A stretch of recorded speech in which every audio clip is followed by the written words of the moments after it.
और अब बारी है 9वें ज्योतिर्लिंग के बारे में जानकारी लेने की। इस ज्योतिर्लिंग के दर्शन पूजन से हमें कौन से पुण्य प्राप्त होते हैं, पंडित जी आपको बताएंगे। पंडित जी अब 9वें ज्योतिर्लिंग के बारे में बताएं। वाराणस्याम तु विश्वेशम, वाह,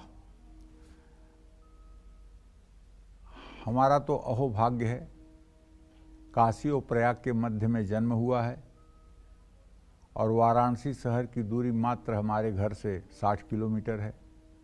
इनके दर्शन करने का बहुत बार सौभाग्य प्राप्त हुआ है और सबसे पहला ज्योतिर्लिंग यही है जहाँ का दर्शन पूजन करने का सौभाग्य मिला था।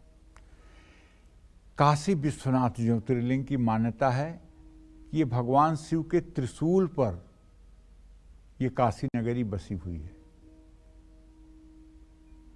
पौराणिक कथाओं के मुताबिक भगवान शिव देवी पार्वती से विवाह करने के बाद कैलाश पर्वत पर आकर रहने लगे। वहीं देवी पार्वती अपने पिता के घर रह रही थी, जहां उन्हें बिल्कुल अच्छा नहीं लग रहा था। देवी पार्वती ने एक दिन भगवान शिव से उन्हें अपने घर से जाने के लिए कहा। भगवान शिव ने देवी पार्वती की बात मानकर उन्हें काशी लेकर आए और यहाँ विश्वनाथ ज्योतिर्लिंग के रूप में खुद को स्थापित कर लिया। ये भाई कहते हैं कि जो कबीरा काशी मरई तो रामय कौन निहोरा। काशी में जिसकी मृत्यु होती है ना, वो तत्काल मोक्ष को प्राप्त हो जाता है।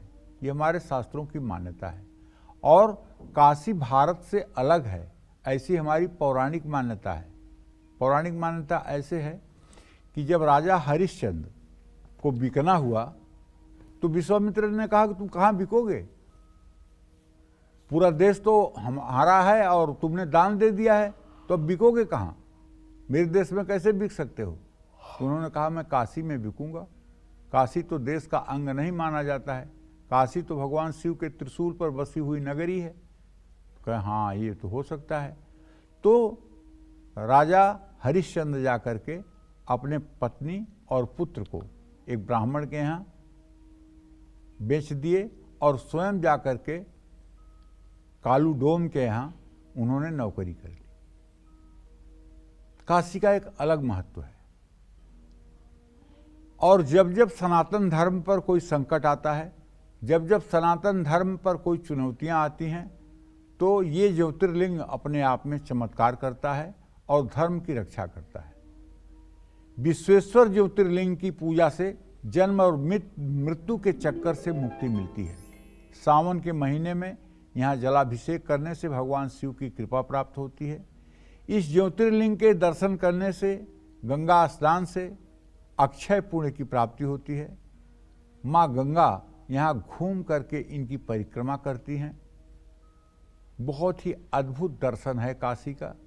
काशी एक बार जरूर जाना चाहिए। अगर मनुष्य का शरीर मिला है और काशी न गए तो जीवन जरूर अधूरा रह जाएगा। काशी जा कर के वहाँ काशी विश्वनाथ का दर्शन करना, वहाँ पर संकट मोचन हनुमान का दर्शन करना, वहाँ महाकाल का काल भैरव का दर्शन करना और वहाँ गंगा नदी के दर्शन पूजन करना, ये अपने आप में अद्वितीय और अलौकिक है। जय माँ विंध्यवासिनी।